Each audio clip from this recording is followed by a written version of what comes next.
اعوذ باللہ من الشیطان الرجیم بسم اللہ الرحمن الرحیم نحمدہ ونصلی علی رسولہ الکریم۔ انتہائی قابل احترام سامعین اور مجھ سے اچھے لوگوں، السلام علیکم ورحمۃ اللہ وبرکاتہ۔ آج جو ہم اعمال کرتے ہیں ان کی میانہ روی کے بارے میں انشاءاللہ گفتگو کروں گا۔ تو قرآن پاک میں سورہ طٰہٰ میں پہلی آیت میں اللہ تعالیٰ نے فرمایا ہے رسول اللہ صلی اللہ علیہ وسلم کو کہ قرآن اس لیے نہیں نازل کیا گیا کہ آپ تکلیف اٹھائیں، چونکہ حضور سرور کائنات صلی اللہ تعالیٰ علیہ وآلہ وسلم اتنی عبادت، اتنی تلاوت کرتے تھے کہ پاؤں پہ ورم آ جاتے تھے۔ لہذا اللہ تبارک تعالیٰ نے اس آیت میں یہ بات کہی۔ اس کے بعد پھر آپ سب جانتے ہیں کہ سورہ بقرہ کی جو آخری آیات ہیں، جو دعائیں ہیں، ان میں خاص دعا یہ ہے جس میں یہ الفاظ آتے ہیں کہ یا اللہ تعالیٰ ہم پہ اتنا بوجھ ڈال جتنی ہم میں طاقت ہے۔ یہ بھی اللہ فرما رہے ہیں ہم سے کہ ہم کہیں اس کو۔ یہ اللہ کی کتنی مہربانی ہے، کتنا کرم ہے ہم پر کہ ہم کو کہہ رہے ہیں کہ اتنا بوجھ ڈال جتنی ہم میں طاقت ہے۔ ہم نے پہچانا نہیں رب کو۔ پھر اس کے بعد یہ چیز ہے کہ ایک حدیث پاک ہے بخاری و مسلم کی، ریاض الصالحین جو ہے اس میں اس کا نمبر ہے 142۔ تو اس میں حضور سرور کائنات صلی اللہ تعالیٰ علیہ وسلم جب تشریف لائے گھر میں، تو حضرت عائشہ کے پاس ایک خاتون بیٹھی تھی۔ تو آپ نے فرمایا خاتون کون ہے؟ انہوں نے کہا یہ وہ خاتون ہے کہ جس کی نماز کا بڑا چرچا ہے۔ تو آپ نے فرمایا ٹھہرو، اتنا ہی کام کرنا چاہیے، عمل کرنا چاہیے جتنی انسان میں طاقت ہے، لیکن اس کو ہمیشہ کرنا چاہیے۔ تو یہاں حضور کے کہنے کا مقصد یہ ہے کہ اچھا عمل زبردست بات ہے، لیکن طاقت کے مطابق اور پابندی کے ساتھ مستقل ہونا چاہیے۔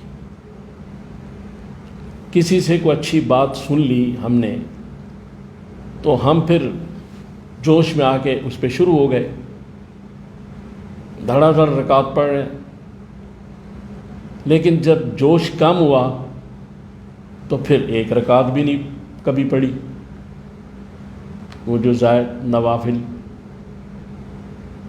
لہذا یہاں یہ تعلیم دی جا رہی ہے رسول صلی اللہ علیہ وسلم کی طرف سے کہ اتنا کام کرو جتنا تم میں طاقت ہے اور جس کی تم پابندی کر سکتے۔ پھر حضرت علی کرم اللہ وجہ کا ایک قول ہے، آپ فرماتے ہیں کہ عمل اگر قلیل ہوگا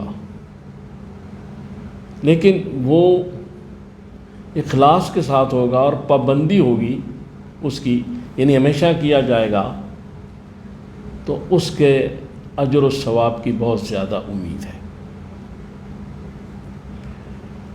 لہذا گزارش ہی ہے، ایک اور دوسری حدیث پاک ہے، اس کا نمبر جو ہے وہ 146 ہے، ریاض الصالحین میں بخاری مسلم کی ہے، کہ رسول اللہ صلی اللہ علیہ وسلم تشریف لائے مسجد میں تو آپ نے دیکھا کہ دو ستونوں کے درمیان ایک رسی لٹک رہی ہے۔ تو آپ نے پوچھا یہ رسی کس نے باندھی ہے؟ تو کسی نے جواب دیا یا رسول اللہ ایک صحابیہ ہیں، وہ بہت نفل پڑھتی ہیں، رکعت پڑھتی ہیں، تو جب تھک جاتی ہیں تو اس رسی کا سہارا لیتی ہیں۔ تو آپ نے فرمایا کہ رسی کھول دو اور انہیں یہ کہو کہ جب تم تھک جاؤ تو سو جاؤ۔ یہ کام چستی میں کرنے والے ہیں، ہوش میں کرنے والے ہیں۔ یہ اعمال میں میانہ روی کا حضور سبق دے رہے ہیں کہ اعمال کرو، ضرور کرو۔ اور جو میں نے حدیث بیان کی جس میں یہ کہا گیا تھا، جو خاتون بیٹھی تھی کہ ان کا نمازوں کا چرچا بہت ہے، تذکرہ بہت ہے، تو اس حدیث سے ایک سبق یہ بھی ملتا ہے کہ کوئی اگر نمازیں زیادہ پڑھے، تلاوت قرآن زیادہ کرے، بڑی اچھی بات ہے، اپنی طاقت سے اوپر نہ جائے۔ اور پھر اگر اس کی تعریف ہونی شروع ہو جائے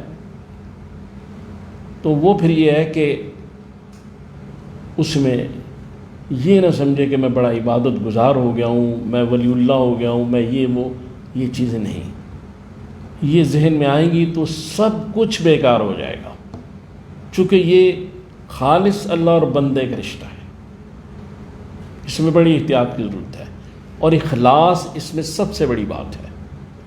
لہذا زیادہ رکعات پڑھنے کی بجائے جو حضرت علی کے قول کے مطابق 2 رکعات بھی اگر اخلاص کے ساتھ پڑھ لی جائے اور اللہ کے ساتھ صحیح رشتہ جڑا ہوا ہو تو وہ بہت قیمتی ہوتی ہے۔ پھر اس کے بعد ایک اور حدیث پاک ہے، اس کا مسلم کی ہے، 153 نمبر اس کا۔ یہ حضرت عمر سے ہے کہ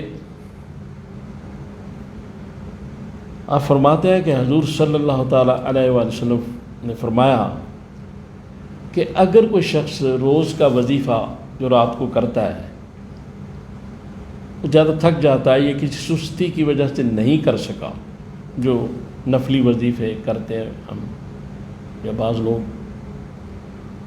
تو وہ پھر تھکا ہوا ہے تو سو جائے، وہ وظیفہ دوسرے دن فجر اور ظہر کے درمیان پڑھ لے، اس کو اسی طرح ثواب ہوگا۔ یہ حضور سرور کائنات صلی اللہ تعالی وسلم، اللہ اس کے رسول کو کتنا خیال ہے ہمارا، اور ہم کتنا خیال کرتے ہیں۔ پھر سورہ بقرہ میں جو آیت نمبر 185 میں کہا گیا کہ اللہ تعالیٰ تمہارے لیے آسانی چاہتا ہے، دشواری نہیں۔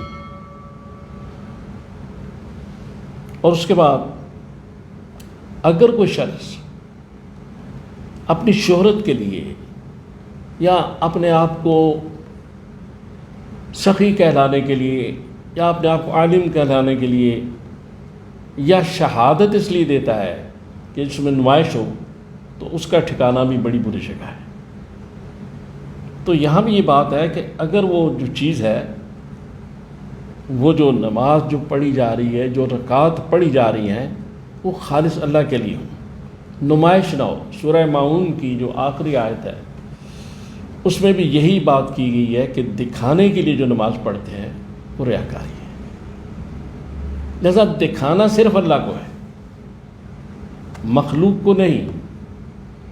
اور اس بات سے ڈرنا ہے اپنی تعریف سے کہ اگر کوئی تعریفیں شروع کر دے تو پھر توبہ استغفار کرنا ہے، اور کام اگر طاقت کے مطابق ہے تو نیک کام جاری رکھنا چاہیے، چھوڑ نہیں دینا چاہیے، اور اتنا ہی کام کرنا چاہیے کہ مستقل اس کی پابندی کی جا سکے۔